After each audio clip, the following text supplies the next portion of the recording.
Welcome back, everybody. Listen up. Right off the rip here, I want to say I'm so absolutely thrilled to have our guest on today. I'm so absolutely thrilled to be starting this series as well.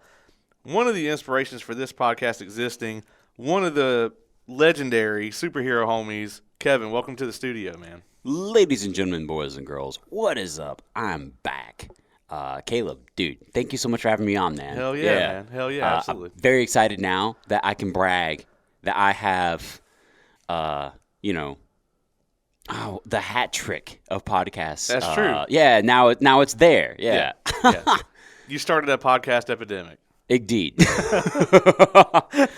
Referencing that, listeners out there, what do you call your listeners, by the way? I call mine homies.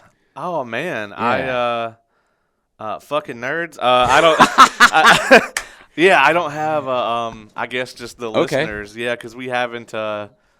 I don't know what would be good. Like the evolved. The evolved. The evolved. That's clean. That is clean. Yeah, that is clean. Yeah. It's kind of like.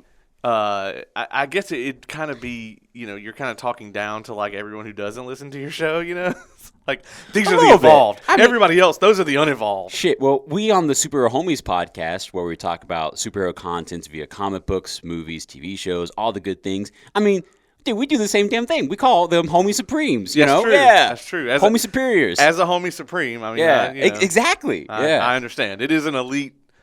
Class of citizenship. It really is. So. Yeah, you get a card and everything. Yeah. You get a nice little plaque in the mail. Yeah, exactly. Like those YouTubers, they get like the gold and platinum plaques. It's like that. Yeah. It's got the little nice gold leaf lettering on the bottom and everything. It's like an etched fake comic book cover. Yeah. If only we had that budget. Yeah, if only. Yeah. Just have like a little laser etched kind of thing going on. Well, forgive me as I derobe a little, bro. I got hot quick. Yeah. No worries. We got it is this room, for those of you who have never been in it, it's pretty sealed up. Yeah, nice and it's tight. It's dope. Got the sound blankets on the walls, got the seal at the bottom of the door there, keeps all light and sound out. So hell yeah, dude. And honestly, so one of the things that's coming up is my good friend Stan, who did some of the House of the Dragon reviews, is actually coming on next week to do episode 3 of this. And like all my guests before I moved here were all like remote, basically, for the most part. Mm-hmm. And here, because of how sealed this room is, the Wi-Fi can't even get in here, really. So I got to run a cable back here so I can get set up to do remote guests again. So it was kind of interesting, whereas like before I was only set up to do remote, and then now like I can only do in person. But about to fix that. about to have everything. Good. I was about to say, what's the lead content of these curtains to block out even the Wi-Fi? Hey, man, at least we know Superman can't see in here. This is true. Finally, I'm safe. Yeah. This is the one room Lex Luthor worked his whole life to build this place. Yes. Well, I mean, I got that bald head. That's true. That's true. You'd probably do a way better job than the guy from Batman vs. Superman. Yeah. I can't remember his name now. Jesse Eisenberg. Yeah. I really like him as an actor. Yeah, me too. Just not as that. He was just written poorly. Yeah, agreed. It was so fucking weird. All right. So today we are here. If you clicked on the episode, you know what's up. You clicked on my face. No. We're talking about the first 2 episodes of The Last of Us. I wasn't sure if I was going to cover this, and I want to get into your history, like with the games. Like, sure. The reason I originally wasn't sure if I was going to cover this is this might shock some people, but I don't like them. I don't like either game. Admittedly, guys listening, everyone out there, that was a big ass shock to me because I have not met anyone before you that was like, I verbally out loud say and claim I don't like this. And I'm like, what the fuck? a lot of people don't like the second one, but fuck the second one. When people are like, yeah, fuck that second game, I'm like, yes, but also the first game, and they're just like, No. That's not this train. You're on the wrong train. Yeah. Get out of here. Yeah, you don't belong here. Get out of here. Where's ticket guy? Yeah. Tickets, please. Yeah, man. So that's kind of like my background with it, and if I wasn't gonna like the show, I definitely didn't want to commit to doing 9 episodes of the show where I'm just gonna hate something. That was actually gonna be one of my questions because we had talked off mic previously about how. I'm a fanboy. I'll admit. I'm on that train of fuck the second, love the first, Right. But I knew that you weren't. And hearing that you're doing this episode, first off, I'm honored you invited me on this of all the episodes because I'm a big Last of Us fan. If you couldn't, hear that in my voice. Perfect. Yeah. It is. It's so fucking good. And then secondly, I was like, wait a minute. What inspired you to want to cover this, even though you personally just don't have a flavor for it? So I am, we'll get into the cast in a minute, but I'm a huge fan of Pedro Pascal, obviously. Oh, yeah. And that man doesn't have enough money yet, Right, yeah. I mean, it's like every single fandom at this point, it's like, I don't think anybody loved the second Wonder Woman movie, but I was happy to see him in it, even though his character was kind of... I mean, he did a good job with what he was given. Right. As we love to say on the superhero homies, you know? Yeah. Yeah, exactly. I mean, we were talking about... Q was on earlier, and we were like running down 2023, and it was just like... talking about like Love and Thunder, for instance, like, yeah, Christian Bale, we all know might just be the damn GOAT, you know what I mean? But he's sitting there dragging the script. Yep. The script is this giant anchor. He's trying to swim across the ocean with it attached to him. So, your script can either help your actors or hurt them. He's just happy to cash in that Disney check, man. Yeah, that's it. Yeah. So, I guess for the hat trick, he's just got to get himself a Marvel role now. And then I'm also a huge fan of Bella Ramsey as well. I mean, obviously we haven't seen her in as much stuff, but like all of her scenes from Game of Thrones as Lyanna Mormont were, scene stealers. I mean, agreed. She was time really impressive, especially for how young she was compared to all the other like older, quote unquote, more experienced actors. She was holding her own. Yeah, really damn well. Yeah, and that's what really inspired me to want to watch the show is the casting. Like. I was like, number one, it's HBO, and I'm generally a fan of the stuff they do. I'm a huge fan of The Wire.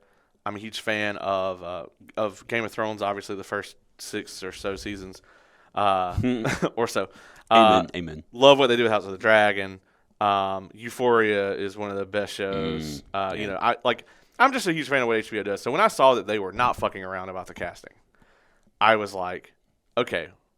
I mean, I always felt like this may have been better as a movie or a TV show anyway than a video game. Okay. Let's dig into it. And honestly... I was about to say, that's a great segue question. What are your thoughts, man? I mean, yeah, let me hear because you know what my thoughts are. Yeah. Like, you can feel my energy already. I already can. But what about you, bro? Like, how are you feeling with the TV versus game? So when I watched the first episode, I immediately said, I want to review every episode of this. And it was similar...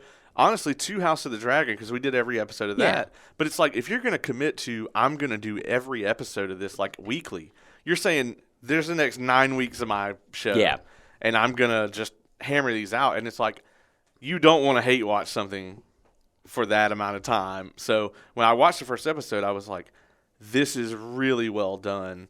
I want to cover this. And the same thing happened with House of the Dragon. I was like, no one cares about this. Everybody hates Game of Thrones now. They should just fuck off. And then I watched the first episode and I was like, love it. Let's talk about it. So not saying like I only want to review things that I like, right? Because that's going to get old too. Yeah. But it's just like if you're going to commit to doing every episode of a show, you at least have to find something in it that you love, So here we are. Hell yeah, dude. But to the listeners out there, like they probably already guessed. Like, what's kind of your history with the games? Like, did you play the first one when it came out and loved it, and then kind of like just anxiously awaiting that second one? Right. So back in the days before PS5s were coveted and bought by scam robots across the internet, we had this old device for some of you younger folk out there called the PS3. Right, and you could like cook eggs on it and stuff. Exactly, yeah. Weird ass shape. The eggs might run off, but it was perfect. It was just overheat. I never had one. Right. I had a PlayStation 2, and then I was an awkward gamer where someone gifted me an Xbox 360. And I'm not going to look a free gift in the fucking mouth. Right. That's a free horse, damn it, Yeah. Yeah, I don't care how its teeth look. Give me that shit. Yeah. And weird phrase, by the way. It is a very odd phrase. Dude, weird phrase. It's one of those like old people phrases that doesn't make any sense. Yeah. It's like, well, first off, no one's giving you a full goddamn horse no more. That's like $30,000 at least. Yeah. Anyways. It's the little dicky like, why can't fruit be compared? I was hoping for a little dicky joke on this episode. Here we are. Not even 10 minutes in. We have arrived. But yeah, no. So I was hanging out with my boy Q one day. I call him Q. A lot of listeners out there have known him as Ace. You know, I he's usually a man intro of many him as names. both on this show, just because I'm probably going to call him Ace throughout the broadcast, and so Yeah. Well, Ace, I was over at his pad one day in our many younger years, many years ago, and he was playing this game. And I was just kind of like, at the time, it was just him in an apartment. So he was living by himself, just a small, real tiny, shitty apartment. What we could afford back in those days. Yeah. We all had one of those. Exactly, yeah. And this was before Q and I had roomed with each other for almost 10 flipping years, yeah. So previous to that whole history, I'm hanging out with him, and he's playing this game. I'm like, what you got going on here, dude? And he's like, oh, you haven't heard about this yet. This is called The Last of Us. And, he's playing, he's having a good time. And then, like, the next time I went to go hang out with him, he's like, hey, why don't you start your own profile? And I was like, okay. And he let me just play the beginning. Immediately, that shit was like doing a full line of coke. Because immediately, Caleb, my whole spirit was in this stuff. I was just like, I gotta play this some more. Yeah. PS4 came around, and I finally was able to get my own copy of the game because I had coveted this game for so long. I was like, I gotta play it. Finally played it. I played it like 3 times front to back, and I was just so enamored by the story and everything. And I loved it. We can talk about the gameplay because you're right. It is an ancient gameplay style compared, especially to nowadays. Right. But it just resonated. It was a well-told story, really, really cinematic for a game, which at PS3 time, there weren't many games that could brag that, Right.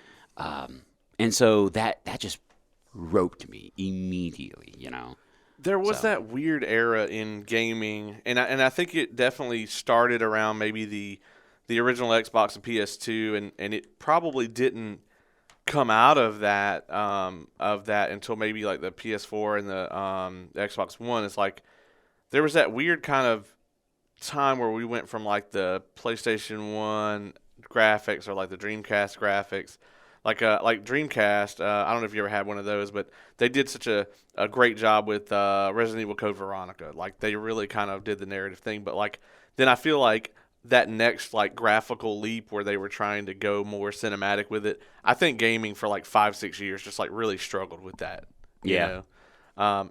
And now it's like weird to think about that we went through that time because like pretty much every game has, it looks like a damn big budget movie. Exactly. I.e. your Horizon New Dawns or Zero Dawn, excuse me. Yeah. Or your fucking of God of War. Yeah. Oh yeah. The 2018 God of War was already like that, and then you see the new one on the PS5, and you're just like, is this a movie? Am I playing this? Is this controller doing anything? Like, this is amazing, Yeah. So good. So I do want to point out here, though, that, if you're listening to this and you're not someone who plays the games and just watches the show, we're going to keep the spoilers to only the parts of the game that the show has covered, right? So we're going to talk, like, differences between the show and the game.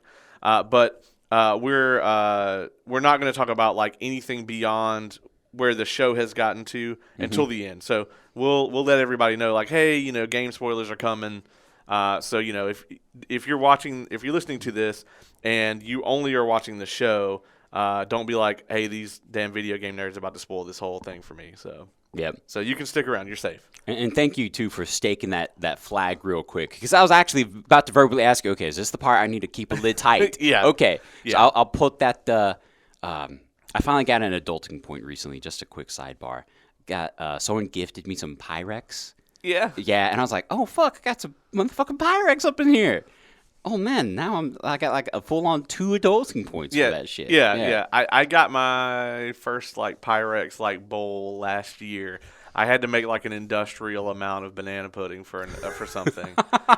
And I was like, I have nothing to put this in. I just see you on the couch like watching like HBO with this banana pudding for yourself. I just got like the giant tub, and I'm just kind of exactly. You're like, man, this is a great show. 3 episodes later, god damn, I have no more banana pudding. Yeah, good thing I got another 50 gallons in the kitchen. So okay, all right, good shit. The old Pyrex. And this has also made me think about this. Like, hey, if you're listening to this episode, Go check out the Hot Ones thing we just did. Oh my gosh, yes, so fun, dude. That was amazing. And watch the video. Like the audio for it's great, but like you got to be able to watch the video to really like capture, I think, the essence of like the room and everything, you know, and then also see me suffering. Yeah, so. you really see the pain through the video. Yeah, you can only feel it. yeah. So let's get into it, man. Like, what did you think about these first 2 episodes? Because we're gonna cover both of them today. So, like, you know, were you worried about the show? Like, you know, what's HBO gonna do to my baby? Oh yeah, hands down. I have been hurt emotionally too hard in the past many times, i.e., due to like Marvel or fucking Disney Marvel or DC, whatever corporation you want to blame, taking one of my babies and just ruining it. Yeah. Just doing evil shit to it, and just like, oh my gosh, what? It was already great. Why'd you have to put your grubby fingers in this? You know, too many examples to name. We're not going down that rabbit hole. We're staying positive. And so whenever I came home one day from work very recently, Q already, you know, he was walking towards the couch. And, you know, I've lived with this guy for a long time. This is a good long friend of mine, good old Ace over there. And I know whenever we both typically go to bed. And it's like, nah, bro, it's go to bed time. He's like, nah, man, it's Last of Us time. I said, oh, screw me. Let's sit the ass down. Yeah. We started watching the show, and I was fascinated with what they did. Yeah. And if I may go ahead and use that segue here, I see that they did a great opener. I was actually a fan of it. Yeah. It hit me way harder than it did in the game. And and that comes down to, number one, you spend more time with Sarah in the show than you do in the game. Yeah. And number two, the death scene where, I mean, Pedro Pascal's acting there. You felt that pain from him. Spoilers from the show, by the way, for anyone who hasn't seen even the show. Yeah. If you ain't even seen even the show, you should tap out right now. Yeah. Like, click that pause, get your HBO subscription, I don't care how, and then come back. Yeah, pirate that shit if you got to. Exactly. And then come back. But, we are going to be full tilt spoiler talking about the first 2 episodes of the show. Mm-hmm. We're just not going to spoil anything that goes beyond the show until later on, and we'll give plenty of warning. I promise, at least everyone listening, I promise you, I won't spoil episode 3. But yeah, no. So I agree with you. You stole the thoughts right on my brain. Like, the show has the benefits that a game doesn't have, in that it can take the time. It can let you gestate and literally marinate with these characters a little longer, get to know them, build that chemistry, that relativity, and all of a sudden you're just like, oh, Sarah's a good down-to-earth chick living, a not-so-easy life, maybe like someone else out there watching. And I really dug it. I dug the extended intro. I like what they did with, like, the neighbors and how they were, like, more buddy-buddy, almost to, like, you elbow your friend knowingly, like, oh, here comes old Mr. Smith, that old fuck, you know? Yeah. And you're just like, all right, what's up, Mr. Smith? You okay? Doing good? Oh, I got roped in a 20-minute conversation with the guy. Oh, what do you know? But everything was nice. It was, like you said, a great time to really get to know Sarah more. Yeah, and the actress that played her, Nico Parker, she did an incredible job. She really did. Really, like, endearing. And like, those of us who played the game, we're sitting there watching that shit like, I really like this. Oh, fuck. You're like, this character's great. Oh, yeah, that's right. Yeah, you're just kind of like, oh, man, this is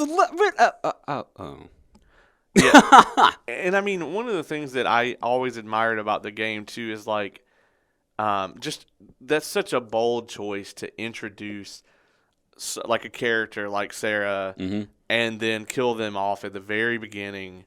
I mean, you have such a very, like, short amount of time to, like, be introduced to her, be introduced to Joel, and then have his life completely change in an instant. You, like, see the thing that will define the rest of his existence, basically. And, like, for somebody who goes into the TV show knowing nothing about the games, they had to have been like, what the fuck? Exactly, yes. And that's why I'm so excited. I want to talk to someone. I know, actually, the homie Joe, a.k.a. Cotton Eye Joe. I call him Judge Joe Brown. Yeah, actually, that's a good one. Yeah. Q and I were making that joke last night. I was telling him I'm going to be on the show, And we were joking around because I made a Cotton Eye Joe joke out of nowhere because he's playing the new Dead Space. And I remember like, oh, watch out for Cotton Eye Joe. Yeah. And I was just kind of like, man, fuck, that would have been a funny-ass thing to call Joe when he was on the Hot Ones with us. Yeah. And I was like, damn it. What would have been his reaction? It's like, well, Joe, I got to know what your reaction was, bro. Yeah. Shout out to you. Yeah, I definitely want to know what he thinks of the show, not knowing anything about the game. And shout out to him for being just such a damn good host, man. Oh, yeah. He rocked that shit. Yeah. Yeah. Yeah, incredible. I'm super, super happy that he could sit so close to the contamination zones, multiple, and not leave scarred. Yeah. So, good stuff. Yeah. Good stuff. Yeah, I was worried on a couple of them where you just like open it, it's like, oh, okay. Yeah. Here we are. It's like, oh, that's aromatic. Yeah. Yeah. But yeah, back to what we were saying here with Sarah. Yeah, dude, it's really fun. They did a really a very daggum good job with the writing of her character here for a couple of reasons. They made her more approachable without trying too hard to make her likable. In other words, they didn't try to fucking like Paul Rudd her, you know? Right. Yeah. As something I tease, you know. Yeah, of course. I can't not like Paul Rudd, but I know what you're doing to me, damn it. Yeah. It's like when you see him in something where it's like you don't have necessarily a huge attachment to it, like when I saw him in like Ghostbusters Afterlife, you know, and it's just like he's just in here, just Paul Rudding around, you know. That's literally it. It's like maybe that's what the script says, just Paul Rudd through the Walmart. Exactly. Actually, I was about to make that joke where it's like, no, literally, he was just cast to be in a fucking Walmart commercial, and he got a call from his agent like, oh, I gotta be in Ghostbusters. Can we put the shit in the same? Yeah. Yeah, he just like gets the script, and like they just got all this intricate dialogue, and then it's like, just Paul Rudd around for a few minutes, and he's just like, all right, I got you. Yeah. He's like, I know Say exactly less. what you mean. Yeah. Say less. How many waffles should I ask for? None? Oh, okay, I got you. Another thing I want to talk about too, though, the intro that they did for the show, the talk show scene, which had the amazing John Hannah on it, who has been in like The Mummy. He was in Spartacus, like those type of shows. They did such a good job with him, like kind of teasing the cordyceps outbreak at the beginning. And one of the things about that too that I love about this lore and this mythology is like that shit is real. Mm-hmm. You know, like and that's the thing that makes this so compelling is like out of all of the zombie types, you know, whether they're magic zombies or it's like a plague or whatever. Or like, fucking Shaun of the Dead zombies where it all starts from a gas station hamburger. Yeah. I feel, you know, this one is the most scientifically rooted out of all of them, right? Like something pretty nuts would have to happen for like a zombie outbreak to really occur.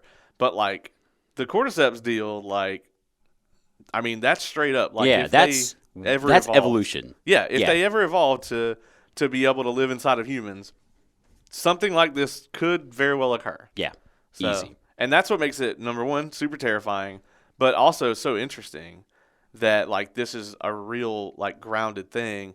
And I think the show, has gone even more grounded with it than the games did, because in the game, like, you know, they did the spores angle because you have a gameplay tie-in with that. They have the whole like gas mask thing, and you have to worry about the spores and all. Yeah, and actually, I was going to talk about that too. I watched a breakdown where they actually talk about their decision, which I'm grateful they supplied that, because me watching, of course, as a gamer first, TV show participant second in this particular instance, it's like, okay, well, why they change it? Why are they changing things? What the hell? You know, but it's like, oh, that makes sense. In the game, you can play with that aspect of like an isolated gas puff, and that just makes sense in video game culture, where it's like, oh, look, that's the level. That's just like the hindrance I have to succeed through. Right. Whereas in a TV setting, it's like, that wouldn't make sense. Why is the gas cloud not moving? Why is it just chilling? Okay. Oh, well, let's do the cordyceps angle. And that was well done, well explained. I dug it. Yeah. Yeah. I really love it, and part of like that's part of the kind of genius of them getting the actual director of the games to come and work on the show is Neil Druckmann, I think is his name. Yeah. You know, and it's like this is his baby. You know what I mean? He's not trying to damage it at all, but he does realize that there are some changes that have to be made because you're changing your medium. And, we were talking about that recently on one of the several things we've been on together. But, it's like, yeah, I mean, there's when you're going to change mediums, some change is going to be necessary. And you have to not be so blinded by your love of this thing that you're like, no changes. But you also can't fall into that, like, well, we could do this to get money, we can just monetize the shit out of this. Yeah. There's a balance there. It's like, don't sell out, but don't hard ass. Yeah. You can't be like obsessive with something. You have to accept some changes if they make sense and they're still good. And honestly, I gotta say, I like every change from the game to the show that I've seen thus far. Same here. I mean, knock on wood, but same here. That's the why I got a wood phone case. So you can do that anywhere. That was the first time I ever fucking did it. I never thought about it before just then. Yeah. Oh, really? Wow. Yeah, I was surprised myself. Like, God damn, how long have I had that phone case? This man stays strapped. Exactly. He got it with him everywhere. The wood is always ready. It's hell yeah. Good times, but. Yeah, no. Also, I want to make another joke here. How many watchers of the show out there have got to admit now that they know what cordyceps are? Yeah. But before the show ever aired, they're just like, oh, I'm sure that's a word. I don't know how to say that shit. Yeah. Yeah, that's definitely true. Yeah. And like, I feel like they're going more into the science of it in the show.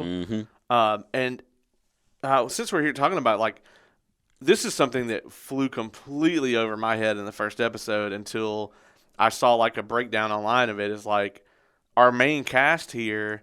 We find out in the second episode that like Patient Zero was like it was in a flour a flour mill, factory. mill, in Jakarta, India, or is it India? No, it's Indonesia. Very similar. That is also realistic. That is the largest flour mill in the world, and our main characters here, they avoid eating flour all throughout that first episode. At the very beginning, she wants to make pancakes or whatever, and they don't have any pancake mix. Joel says he's going to pick up a cake. He never does. He forgets the cake. They don't eat the biscuits that the neighbors offer them. And when Sarah's making the cookies with the neighbor, she doesn't eat any of the cookies either. So, like, that was just a very cool, like, just like they laid that all through there, and like we didn't even see it. And then you watch the second episode, and you find out that the flour is how it originally spread, and you're like, oh damn. Yeah, Q and I were talking about that actually. Like mid episode, we actually pressed pause, and it's like, she didn't eat no pancakes. What the fuck are you talking about? And we talked it out, and it's like, yeah, we made the same discovery. Like, oh fuck, we didn't realize how many examples of it were out there. I didn't think about the damn cookies and things like that. Yeah, but it's like, she didn't get the pancakes. They didn't get a cake. Huh. Well, no wonder they get infected. But it's like, oh, no, you're right. It's so cleverly laid out in the whole episode. Because the cookies bit, that was early. Yeah. The cake bit was early. And you're just like, wow, that was well done. Yeah. Yeah. Fascinating how they're handling the show, Yeah. Yeah. And honestly, like, as we see more in, like, the second episode, the whole deal with like the little tendrils or whatever is actually like way more creepy. Yeah. Yeah, twisted. Yeah. Straight twisted. So in this opening episode too, they changed a couple of things. Like they changed like how Joel and Ellie originally meet. They kind of changed how the whole like Fireflies handoff with Marlene and everything happens. And they really just kind of like streamlined it, I think. What do you think about that? Do you consider that a good change from the game, like to just kind of keep that episode, going? Or yeah, no, I think it flows well, and that's the benefit of having source material that's so well laid out already. And yes, this is me giving a good plug for the Last of Us video game. For those of you, again, who haven't made time to play it, you deserve it. Go treat yourself. Yeah. There's like 90 editions you can get now. I know, right? You have all these options. Don't get that newest bullshit edition. Get the old school one, damn it. I don't know what the fucking new thing is, but fuck it. Anyways, back in my day. Back in my day. We didn't have none of these HD graphics. Exactly. Yeah, we had the original story. Yeah, no, what I was saying, though, is that the game itself was so well written out that it already could have played like a screenplay.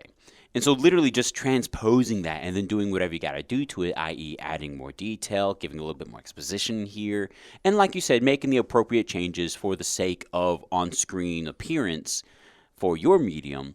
Yeah, I mean, it was inevitable to me that they were going to have a pretty easy time transposing this if that's what they wanted to do. If they wanted to stick closer to the game, kind of like that happened.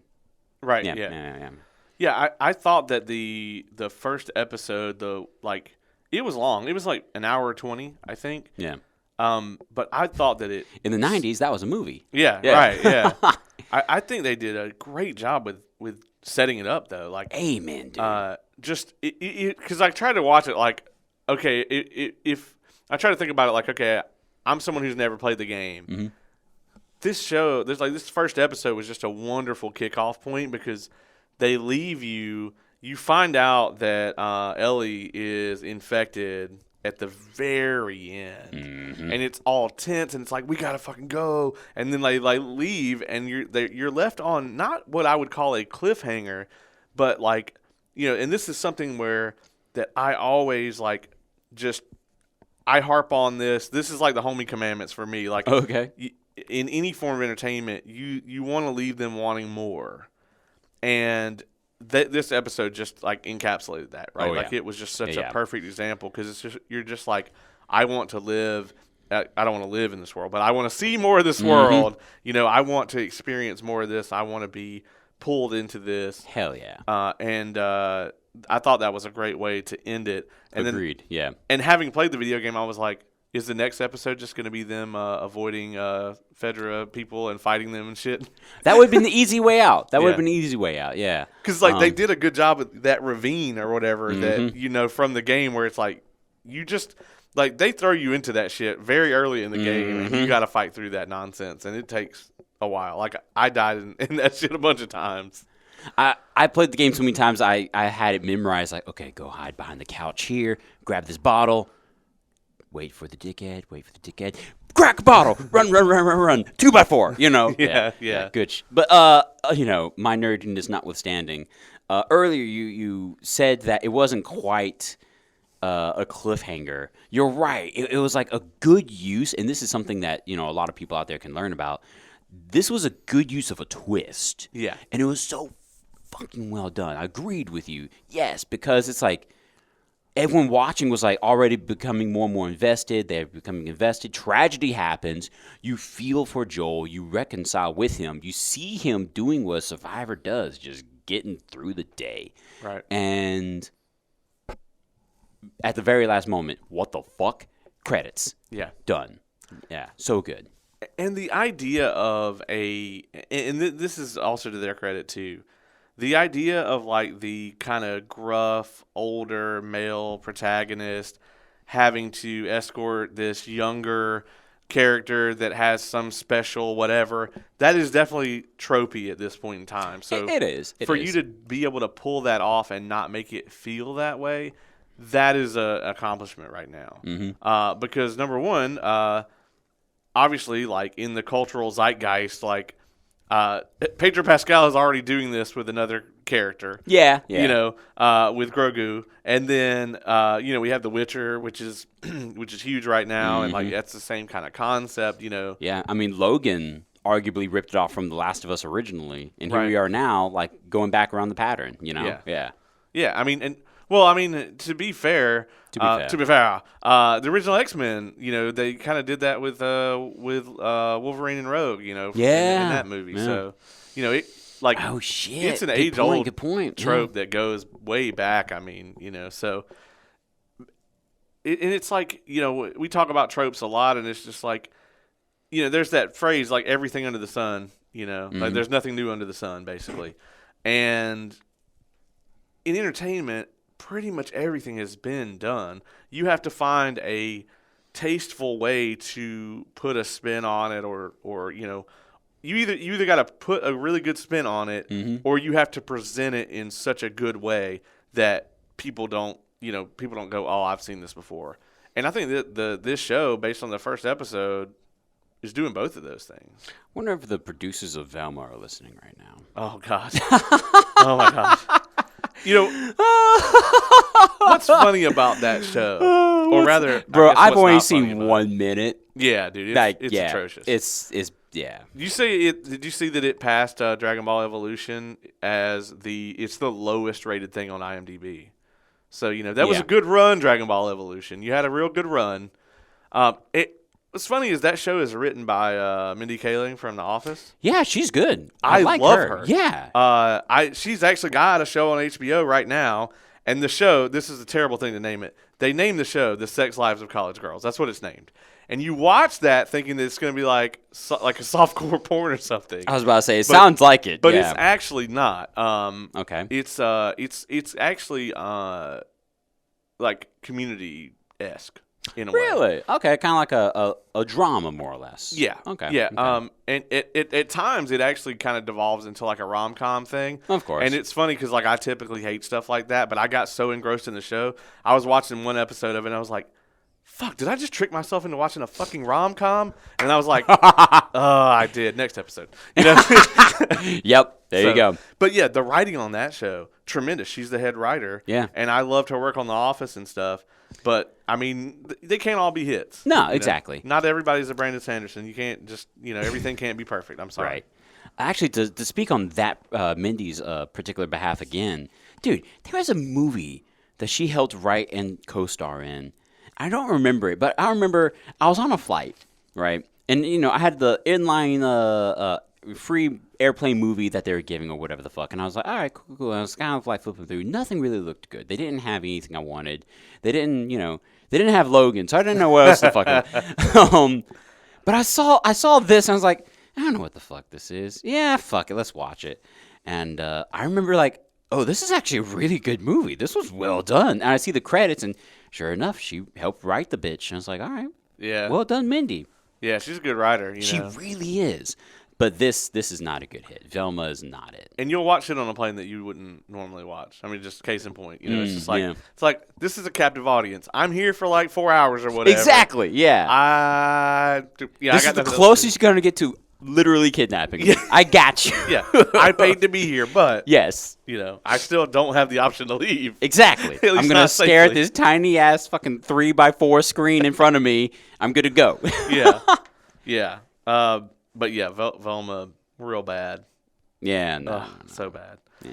Fortunately, though, this show did not take that route. Exactly. And had that incredible opening episode. And, like, I was, like, on pins and needles waiting on episode 2. Mm-hmm.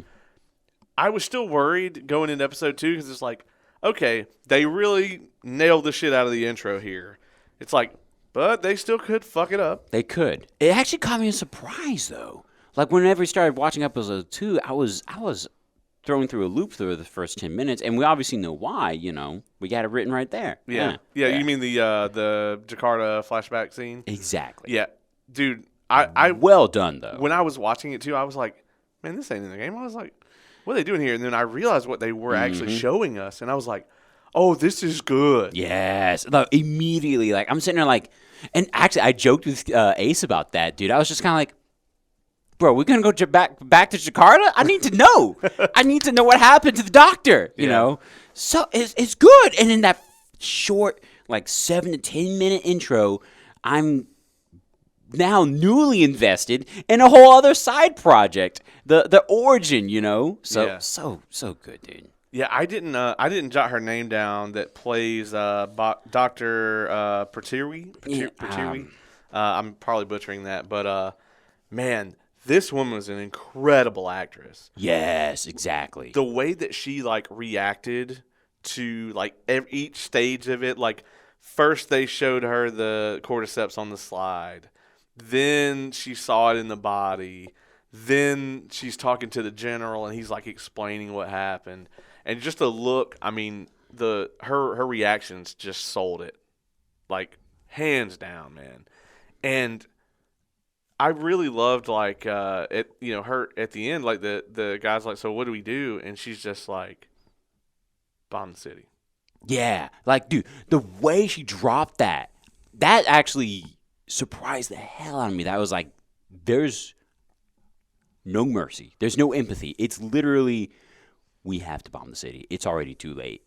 Yeah. Yeah. And, like, herself included. Yeah. It wasn't like, get me out of here and then bomb the place. Yeah. It was like, I want to go home and be with my family. You see the realization, and she did such a good job portraying that when you're like, she's pulling the fucking, like, fungi strands from patient Zero's mouth. And it's like, as soon as she sees that, she's like, oh, pulls back. And she sees that it's actually, like, actively sensing it and reaching for her. That told her everything she needed to know. Yeah. Like, you saw that shit when it actually actively, like, said, and started going towards her a little. Yeah. It was very subtle, but it was like, oh, no, it's too late. Yeah.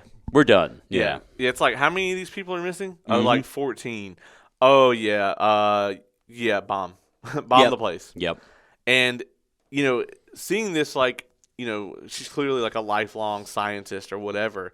This is a logical individual. She's going straight to the logic of this. It's like, yeah, if you want to save, like, the Earth, you got to destroy this place. But obviously, like, she wasn't factoring in, like, oh, this is, like, the largest flour mill in the world.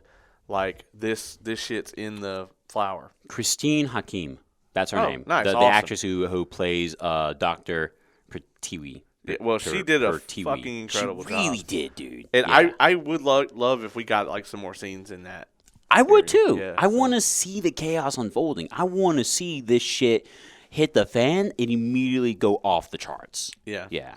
Well, you know, in the second episode, we get to see, like, ground zero for one of the bombs hitting. Mm-hmm. Like, and I loved that. And, like, I almost thought they were going to do a thing where they would do that kind of, like, where that would, like, fade into, like, the flashback of, like, where they're standing, like, before the bomb hit or whatever. You know? But they didn't take us out of that moment, and I understand why they didn't in the show. Because, like, the second episode, that was where it was kind of put up or shut up for them because when you're adapting a video game, like, as we know, a lot of being in a video game is, like, you're just walking around doing shit. Right. That doesn't necessarily make for great television. Or if your video game players like us, we're walking around a room 3 times before we leave the room, making sure we got all the shit, no collectibles, no trophies. Yeah. All the ammo. All right, we're good to go. Yeah, there's no hidden portrait over here. There's, like, no little, like, you know, side thing. Yeah. There's no thing on the wall where it opens and there's a treasure chest or whatever.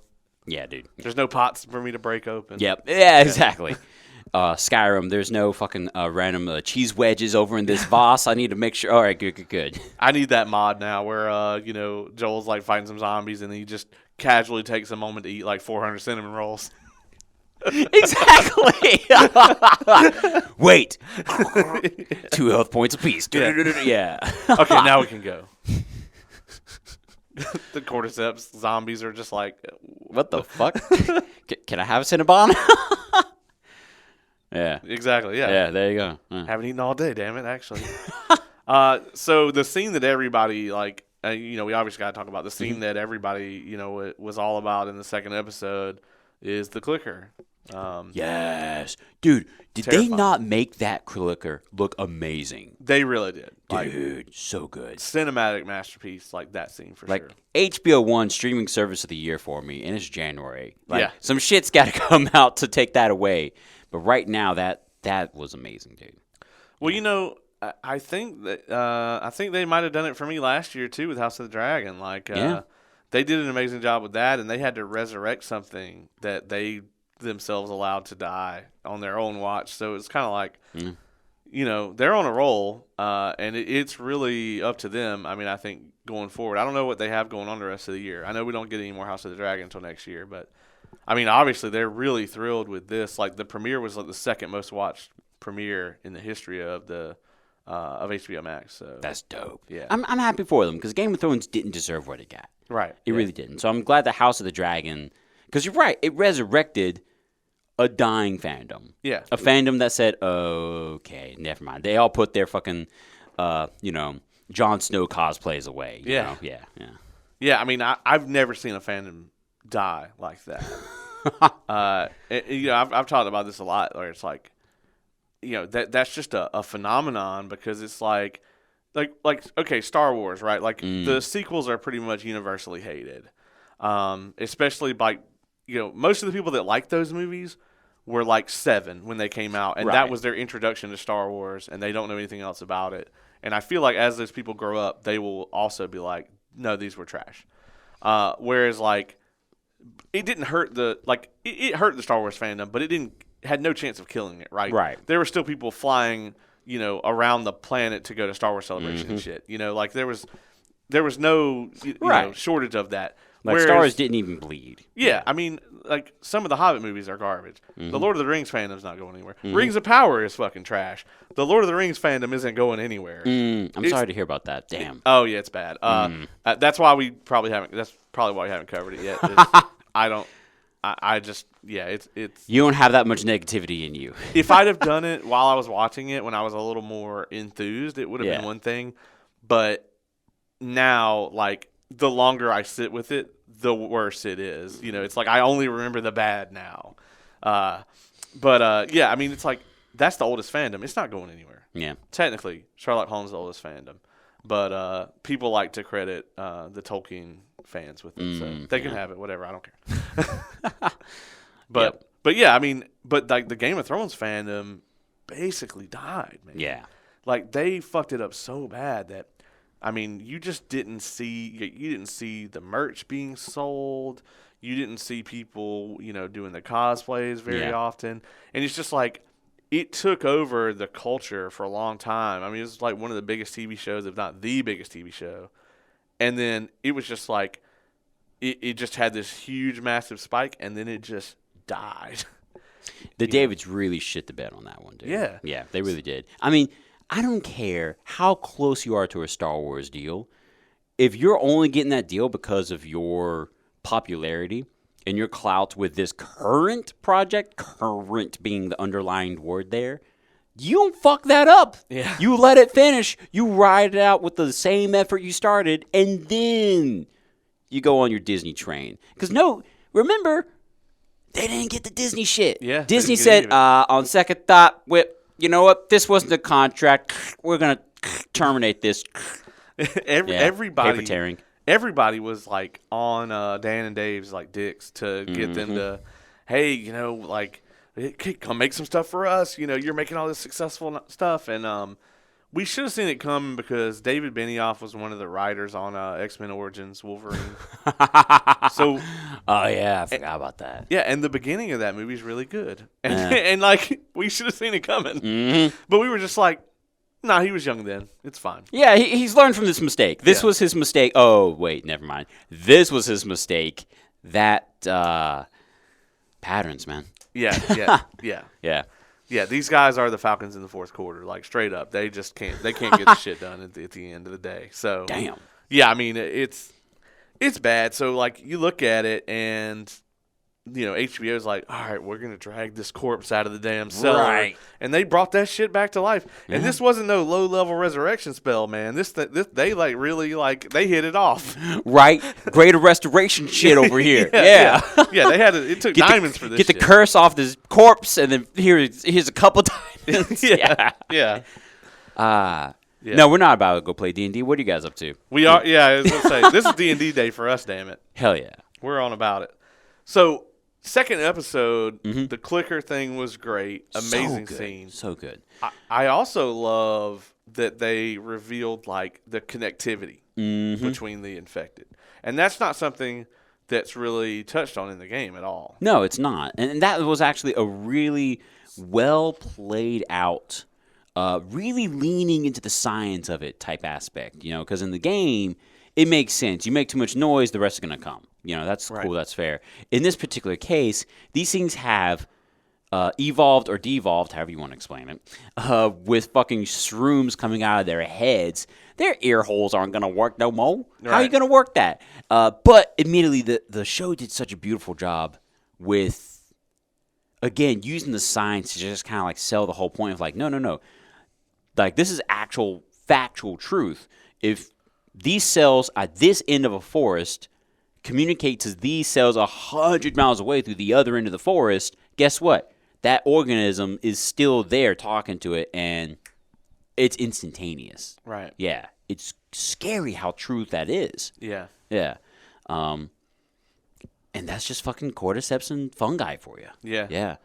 Yeah, I mean, and kind of like if you look into the science of it, like where this, these things like take over an ant or a grasshopper or whatever, and like the thing that they do is they make it crawl to like the highest place around, and then they just start shooting them spores out to infect as many as they possibly can. It's like this is a real scientific thing, and I really loved that aspect of it where you could trip over like a piece of it or whatever over here, and like they instantly all know for like a mile radius where you're at. Imagine being the survivor who discovered that. Oh, man. You trip over it and you're just like, oh man, that's a fat ass root. All right, whatever. I don't see any trees nearby. Oh, fuck. Yeah. Yeah, I guarantee you the first person that figured that out didn't get to tell anyone. No. Like literally the first person to figure that out was the test subject, and the guy watching from the hill said, "Oh fuck, I better not step on that." That first guy fucked around and found out very quickly. Like there was not really a gap. Between the fucking around and the finding out. Oh, this is good shit. Oh my god, this is how you start a Sunday. Yeah, that's right. That's right. We got a good one ahead. Hell yeah. It's Sunday for us, at least. I don't know what day it is for you listening. It's a good day. It is. We got to get our joy in because when we go play D&D in a minute, we're kind of in like a space prison. Yeah. So it's not going to be lighthearted like this. This show about everyone dying. Right. So let's talk about the test death scene and infection scene. That was wild. They took me by surprise. They did something so bizarre, but then it's like once you think about it, it's like no, wait, duh, it sells. It makes sense. The scene itself is gorgeous when Tess herself almost fucking just visceral in her energy and her dedication to this hope, to this dream, this idea that our girl Ellie could actually potentially be a cure, that she can be, a source of saving for everybody, literally a walking potential savior in her genome. Yeah. But then she's revealing that she's got bit. Yeah. You bit. You bit. And she knows she's not going to make it. Her shit got infected. It took all of like an hour. And that shit's purple and blue, veining down the arm, veining down her collarbone. Ellie's fresh. She ain't got no problem. The grenades, the gasoline, the setup. And then, of course, the dismissal of Joe and Ellie. That itself was well played, too, because we never really know what their relationship is. And the show does such a good job portraying that where it's like, was there romantic inclination? Was it just desperate survival inclination? And it's like, there's sprinkles of both. Right, all of it, yeah. Yeah, but at the end of the day, it's like, no, this was still a comrade. This was still someone who's like, hey, I'm going to survive, and you're going to survive. So let's help each other, and maybe we can do so a little bit better together. And she's like, all right, my cards are on the table. I ain't got shit left to play, and, I ain't got many chips left, so I'm going to do the sacrifice play. Good luck, get. Yeah. Yeah. And that, like, the tension in that moment. So good. Yeah, it was tremendous because you believe that maybe it's not even going to work. Mm-hmm. She's trying to like get the lighter or whatever. That was just so well done. Yeah. What's with fucking Naughty Dog having shitty lighters? Uncharted had a shitty lighter too, and you're just like, dadgummit. Yeah, nobody. Give that man a lighter. In the Naughty Dog universe, no one has a Bic. Like no one has a Bic. It's all the shitty like fucking Zippo. Takes 20 tries to get one flame. Yeah. Not even the new butane kind. It's just a fucking butane. Butane, thank you. It sounded silly when I said it, so I was like, I said it. I'm saying it wrong. I was like, that's the French pronunciation. Butane. My butane laitière. Ma bouteille laitière. Oui. Toussaint. All of your French listeners just got pissed. Oh yeah, livid. Just lost them all. All three of them. Damn. Oh, shout out to you three. I hope you guys are doing great. Yeah. All you listeners, you cool guys and gals. Somehow there's like just a French barber shop or something, and like this podcast is on, and they're all just like, turn this shit off, or I don't speak French, but clearly by now. You know I do this shit too much. Short sidebar story. So I took French class in high school, and right. I said this was the easiest language class. I'm gonna take this bitch for however long I got to. So I took it once. I took it for another semester. And it was a fun class. It was really good. But I remember asking the French teachers, like, so I got this question, and this is like a good, like, 2 or 3 months into this at this point. So it's like you begin developing that repertoire with the teacher. She no longer has to look down at the sheet to memorize your name. She just knows you. So it's like, hey, Kevin, what's up? And it's like, well, who actually says sacre bleu? And she's like, what? Yeah, sacre bleu. Like the TV shows. They always say, like, in French, sacre bleu. And it's like, no one says that. Don't ever say that. You'll offend someone. And it's like, oh, okay. Okay, yeah. And it's like, oh, yeah, yes, ma'am. Yeah. All right, that's all. No, good call on that. Yeah. Yeah, it'd be like you're taking like Spanish class and the only thing you ever watched was like the Speedy Gonzales cartoons. You know what I mean? Right. Oh my gosh, so stereotypical. Just a bunch of really offensive shit. Notice we don't hear from that damn Speedy Gonzales anymore. Yeah, I think he got canceled. And that's probably one of those things where it was like, that can go. Like the fucking rooster, dude. The rooster. Yeah. Dude, Jesus Christ. Yeah. Yeah, the rooster. Elmer Fudd managed to stick around. He's doing okay. Yeah, he's doing good. What was the sheriff's name? Sam something?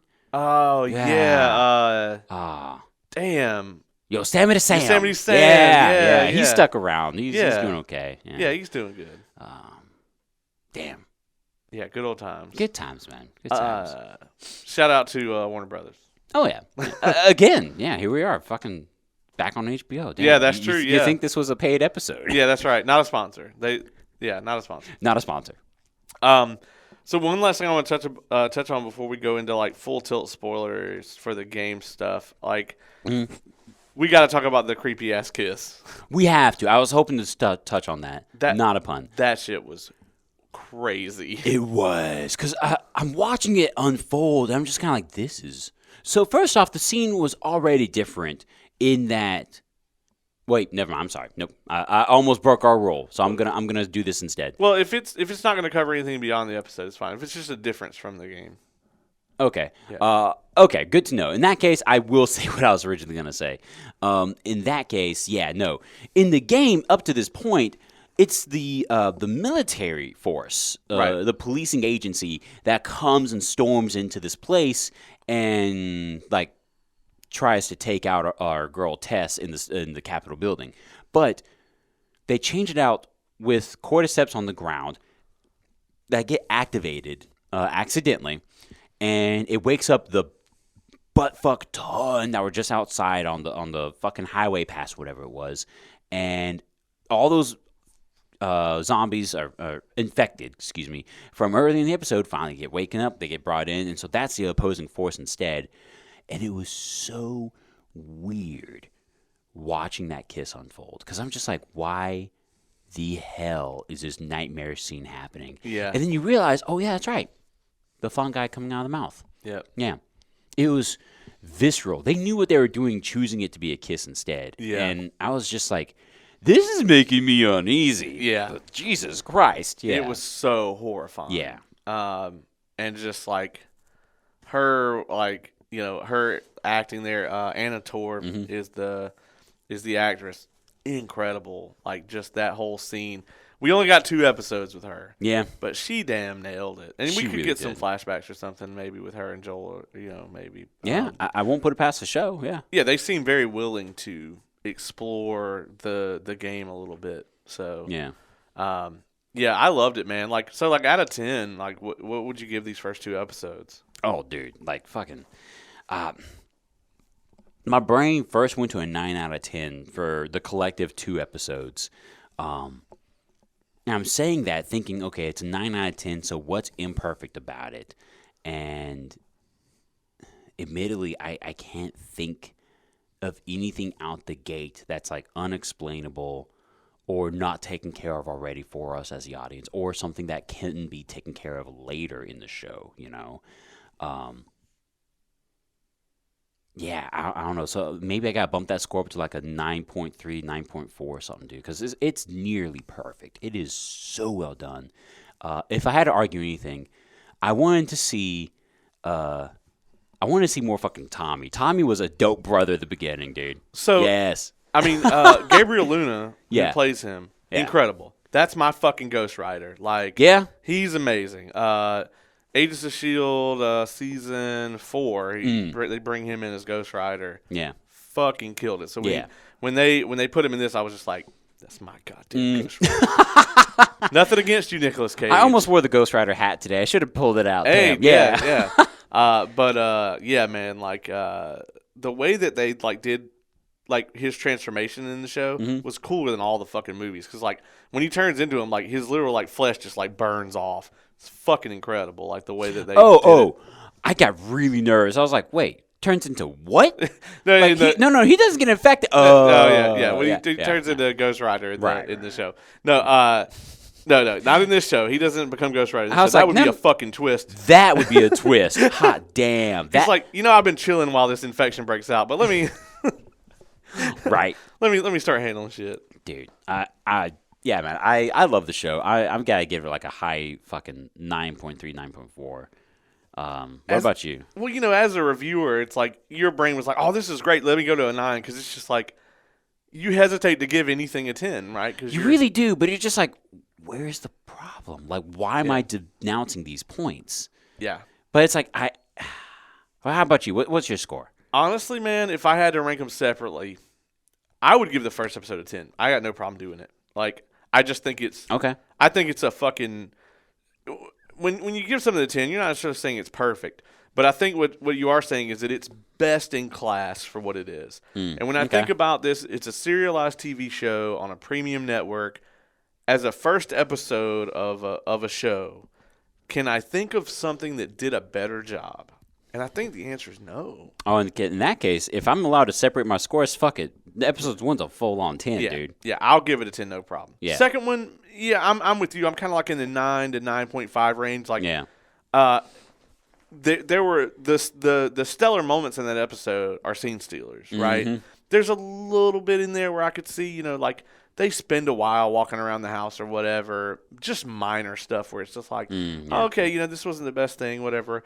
But nothing that like pulled you out of it or was like, oh, I don't want to watch this. Like I was still glued to the TV the whole time. Right. So No. You know what really bothered us for a second episode? How the fuck did Ellie get that goddamn sandwich? Yeah.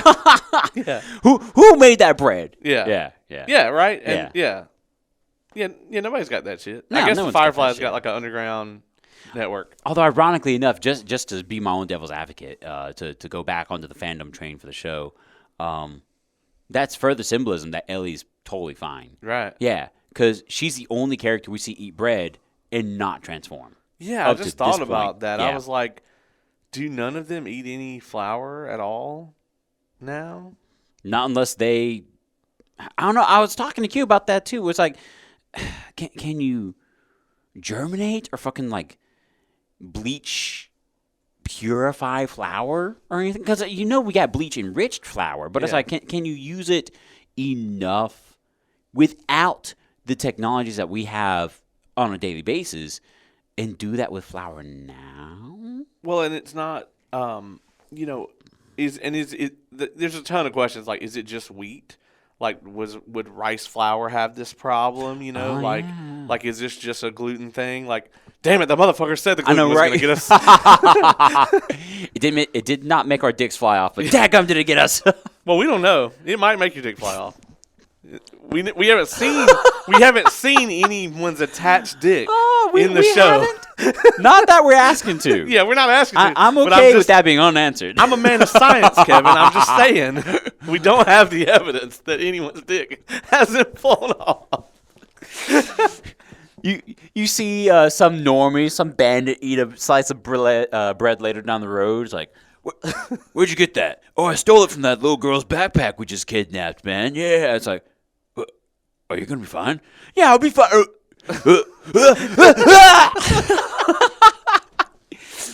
Send in your request, please, my voice acting work to my personal email.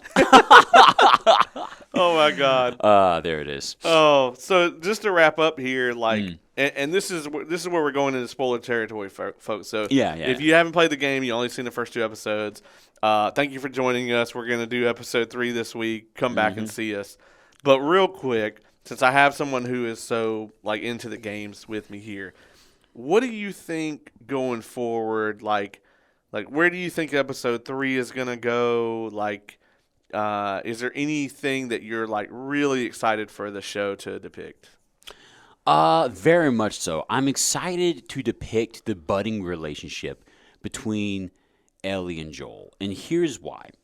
If you look at Neil Druckmann and what he did with Last of Us and Last of Us 2, there was something that fandom everywhere, whether you're a Last of Us fan and you fuck around with the second, or you're a Last of Us fan and you decide the second is just hot garbage or not for you, i.e. Q, and myself, admittedly, I don't like it either. There's one thing that is like verbally, factually stated, and it cannot be denied. The first game is a story about love and hope.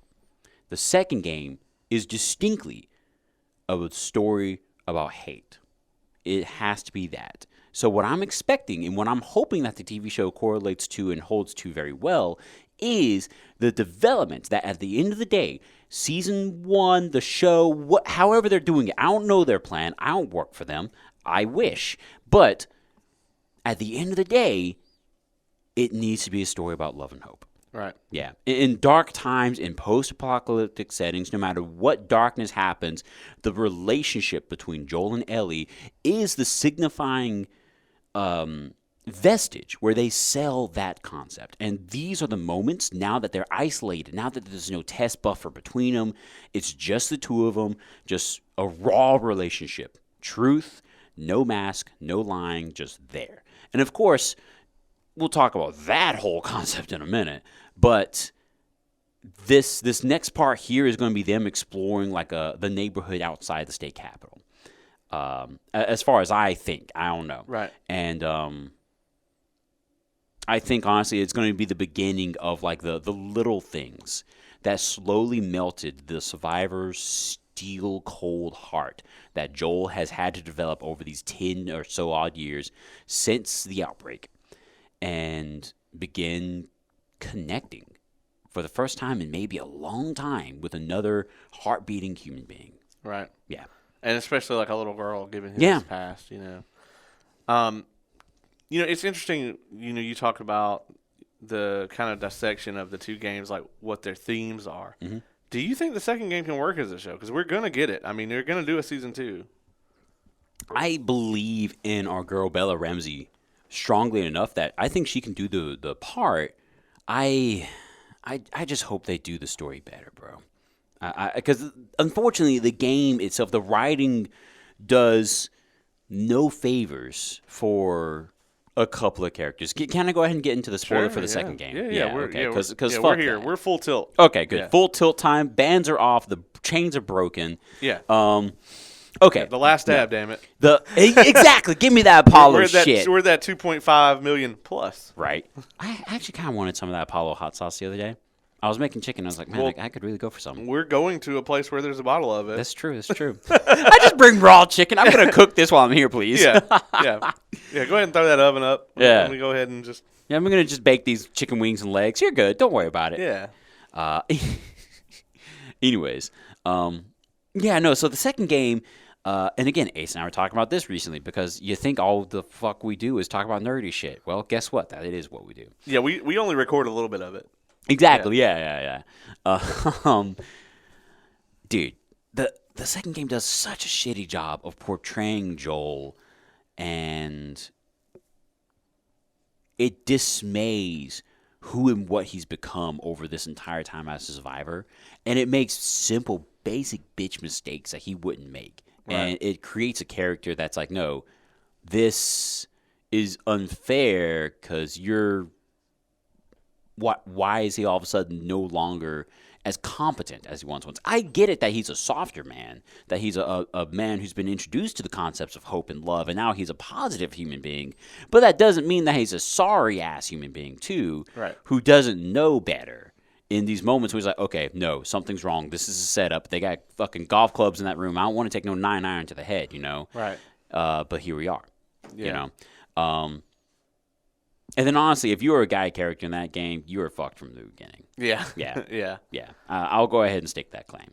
Yeah. I think, I can't state enough how much, like, people like competent characters. Mm-hmm. They just do. It's the main thing that is the problem with the Star Wars sequels. It's the main thing that is the problem with like Last of Us Part 2. I mean, clearly it's a huge issue there. There was what was some other stuff? It's the main problem with like Ant-Man 2. Mm-hmm. Fuck that movie. All throughout, it's just like, don't build up. It's fine if you want to have an incompetent character in your show or whatever. That's fine. That's been done throughout the ages successfully.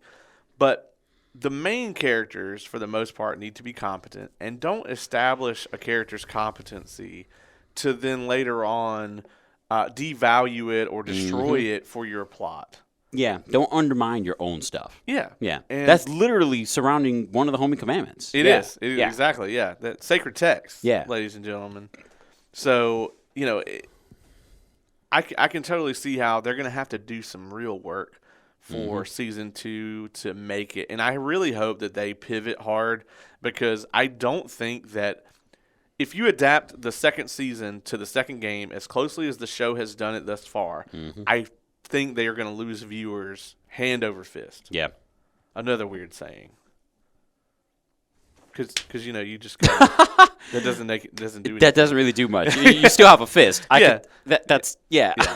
It's just like, awkward now. You're like, I don't know how this is supposed to symbolize like anything, but all right. We gotta do an episode about weird phrases in American English. Like, what the fuck? Yeah. just weird shit people say. Yeah. So, yeah, like another one. I'm gonna make this joke real quick. Where the fuck did the phrase "son of a bitch" come from?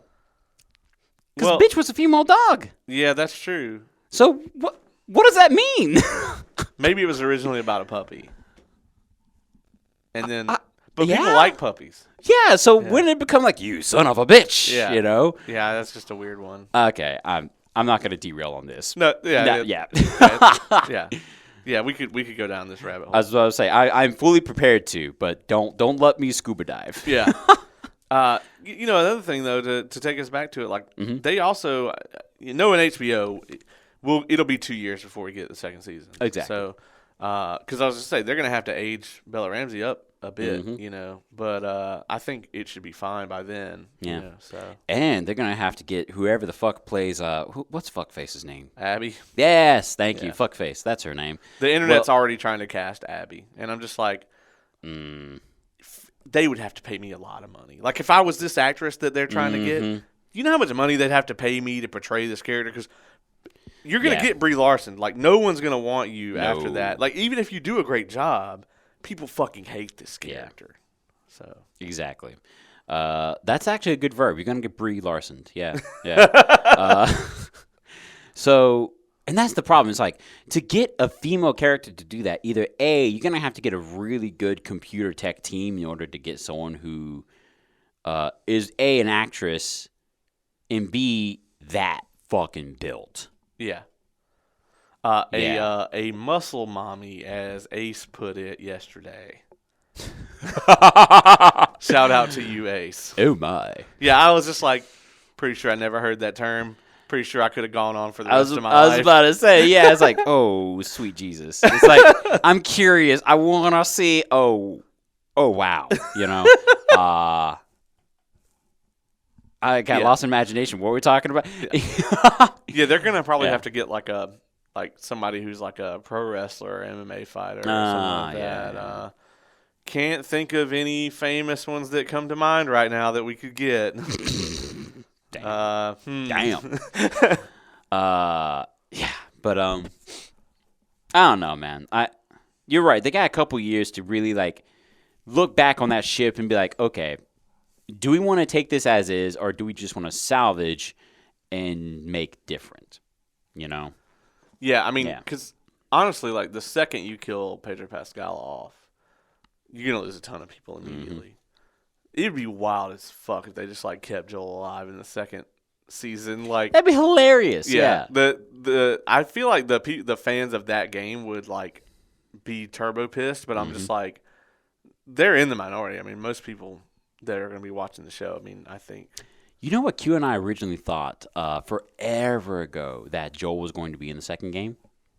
We thought he was going to be like a ghost, a mental apparition this whole time. Oh, really? Yeah. Like it didn't exist or whatever? Well, like he did, but that he died in between the games. Oh, right. And that he's with Ellie, because we were told you're playing as Ellie and that Joel would be, the side piece or whatever. But unfortunately, we had this great idea, this concept where you're playing the game of hate, avenging Joel, without them ever telling you that you're avenging Joel himself because he's with you. And all of a sudden they M. Night Shyamalan you and say, oh, I'm sorry Joel died. And then Joel's sitting right beside you the whole time like, what the fuck? And you're realizing that, oh, nothing he ever interacted with was actually physically there, anything like that. It was this cool concept. And it's like, maybe I would like to see something like that on TV. I think that could really sell really well, like a very Black Mirror vibe-esque thing. Yeah. But, yeah, dude, the game just decided to go, all right, and episode 1, scene 1, and fuck you, Joel, moving on. I mean, I will give them credit, for that second game in that they did, decide to go in a direction that no one anticipated. Yeah. And they were not afraid. They had a vision. They were not afraid to follow through with it. They should have been. Yeah. But they took a risk, and it didn't pay off. But, it is what it is. They still took it. I'll give them a little credit for that. Yeah. But at the end of the day, yeah, I mean, Did you play the second game at all? I played a little bit. And honestly, the thing is that my main complaint about the first game is the gameplay. I don't like it. The gameplay in the second game is actually really good. Like the actual minute. Yeah, that's to what minute. Q. Yeah. But Q and I were talking about that too. Yeah. Fucking garbage. It's bad. It's the reverse of the first game. It's amazing, just balls to the wall, incredible story, and then I don't like the gameplay. And then the second game, it's like, oh man, this gameplay is really fun. Oh yeah, but fuck all the rest of this. So. Yeah. Yeah, not great. Well, man, we guess we can go ahead and wrap this one up, dude. Absolutely, thank you for joining me. Of course, here. dude. Fuck yeah, I'm honored. I got to be your first guest for the Last of Us topic. Hell yeah, yeah, dude. This off. Is good shit. Yeah, I'm honored. I got to be on, your show. This is dope. Yeah. Hell yeah, man. Well, hey, like I said, you helped inspire me to be sitting here doing this. So, I always definitely had it in the plans to have you on, so I'm glad we're here. Fuck yeah, thank you, dude. Thank you. That means a lot. Well, we will be back later on this week with our coverage of episode 3. Once again, thanks for joining me here, and this has been another episode of Entertainment Evolved.